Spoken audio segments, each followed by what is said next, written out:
Hello follower, how are you? সকলকে good morning. আমি আমি চলে এসেছি আমার ছাদের উপরে ফুলের বাগান আপনাদের দেখানোর জন্য। প্রতি বছর নয়, এই বছর আমি অনেক ফুল চাষ করছি ছাদের উপরে অল্প জায়গায়।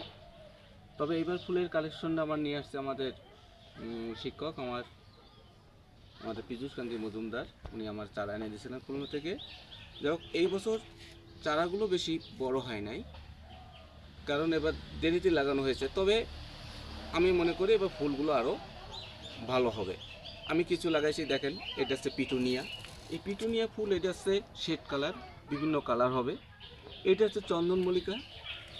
এই চন্দনমল্লিকা দেখেন বিভিন্ন কালারে রয়েছে। এটা লাগানোর পদ্ধতি হচ্ছে আপনার দিতে হবে সম্পূর্ণ জৈব সার, কোনো রাসায়নিক সার ব্যবহার করা যাবে না। মাটিটার কোনো সময়ের জন্য বেশি জল থাকবে না, অল্প পরিমাণে জল দিতে হবে। এই আরেকটা